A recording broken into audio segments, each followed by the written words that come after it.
Hello everybody, I'm Jyoti McKee.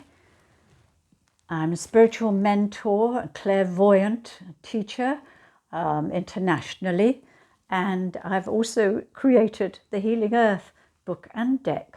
Here it is, and today we are working with the Healing Earth deck in particular to bring you a special message for this week ahead of the 24th of October. A tarot message, yes, but even more than a tarot. In fact, the word tarot means going in a circle, part of the meaning.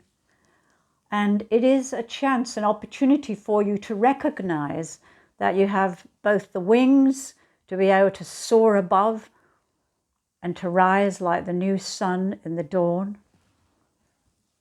And you also have the ability to be able to go into the depths. Here's the ocean below this beautiful bird flying from the sun.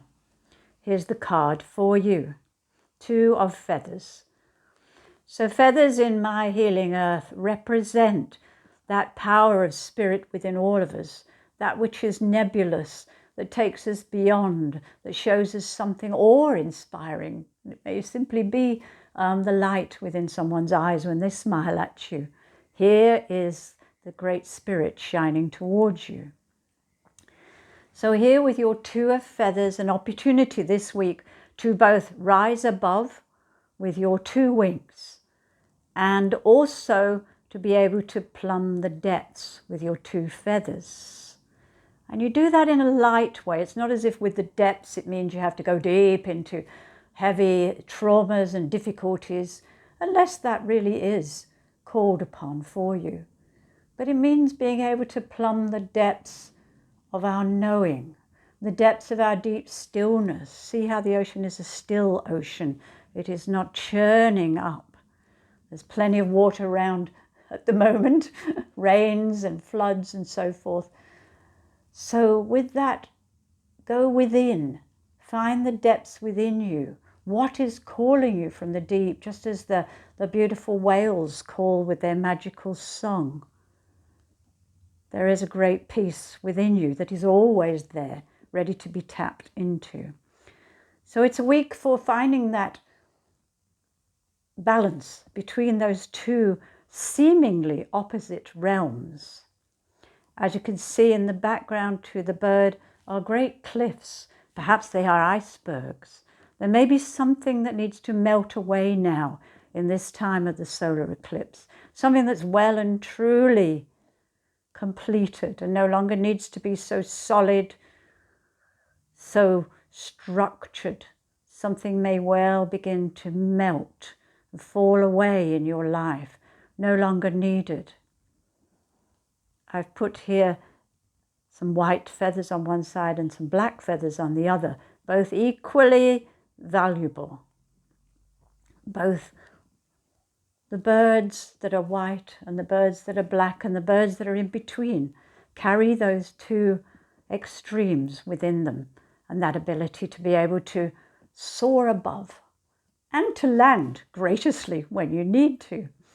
There are water birds, of course. I watched a swan the other day gracefully swimming across a lake. So you too can find the grace of both being able to look beyond a difficulty and yet see it just as it is.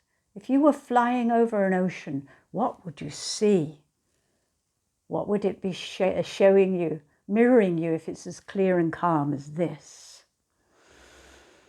Perhaps you'll find in your relationships, because this is a number 2. So 2, we relate to one another. We relate to that which is outer. We relate to that which is inner. We relate to those close to us. We relate to the closeness within ourselves. Relating, retelling the story.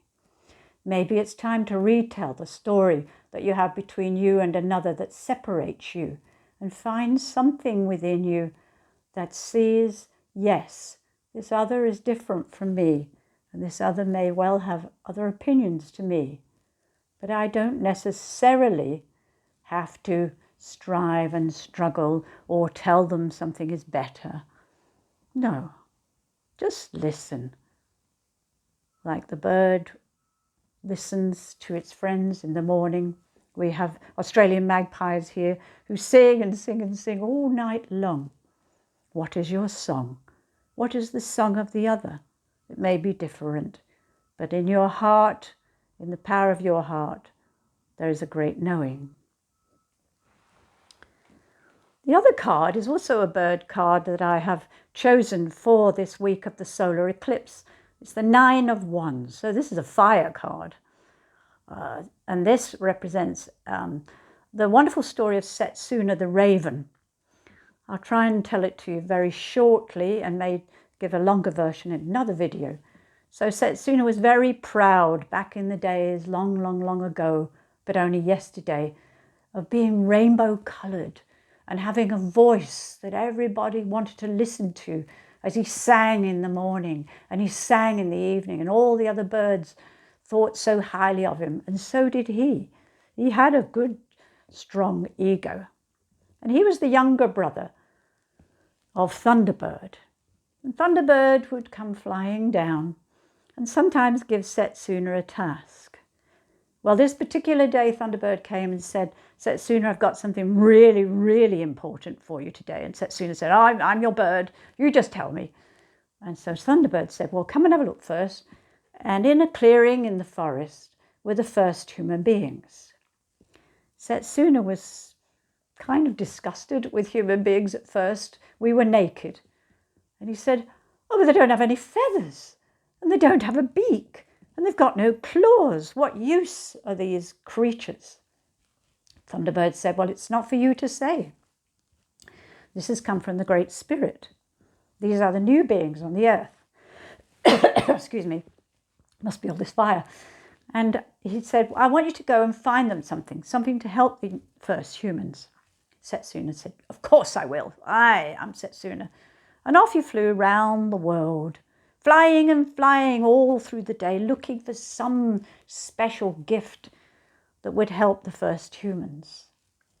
And it was getting towards evening, and he knew he wanted to fly back and sing to all the other birds and get them to praise him, when he saw a strange fire in a forest. He flew down to the fire. He said, you're a magical fire, aren't you? And the fire said, yes. And he said, have you got a gift for these first creatures, these human beings? The fire said, yes. He said, how do I receive that gift? And the fire said, jump into the center, into the burning heart of me. Setsuna wasn't too keen on that. But Setsuna was also brave. And he thought, well, if my older brother wants me to do this, I will do it. And he leapt into the center of the fire. And he could feel scorching heat. But he grabbed 2 brands out of the center of the fire, and he flew and flew and flew back as quick as he could, holding this burning brands in his beak. And he found the first humans, and they're all fallen asleep because they didn't know what to do in their first day on the earth. And Setsuna very carefully went up to all the human beings who were falling asleep. They were so tired. And he placed the light of wisdom in our minds, in our heads. And he placed the flame of love in our hearts. And then he flew back to sing to all the other birds. And I'll tell you in another video what happened when he got to the other birds. So there's your other card for this wonderful week. Remember that something in what you think is so important to you and it makes you feel important. It may be time for that to burn away and be replaced by tremendous gifts. Remember that Setsuna brought us the 2 gifts, the flame of love in our hearts and the light of wisdom in our minds. And we can find both of those lights within us today. So yes, it may be a week. The 3rd card I got was death. And here we have the goddess Kotlike. I don't know if I pronounced her right. She's like Kali. She dances in the flames. She has skulls at her waist and snakes in her dress and snakes dancing around her. She's a little scary, let us say, but she's also about death brings rebirth. that you have to dance through the flame of what needs to go, what needs to be let go of in order to embrace something that is transformational. The serpents, the snakes are transformational. So what will you find this week that you really find, I just don't need that, it doesn't fit with me anymore, it's not the way I want to live, this is the right way. It will come, trusting that flame of light in your heart and that flame of light in your head. The wisdom and the love are your two wings to carry you this week. And it's a strong week, and you will find you are strong to meet it. Thank you. I hope you've enjoyed this video. If you would like to subscribe if you haven't already, or to share, or to like. If you want to leave a comment about what I've spoken of, something that's occurring to you as the week progresses, please feel free. If there's some topic you really would like me to talk about further, please let me know. Okay, thank you for watching. Farewell for now.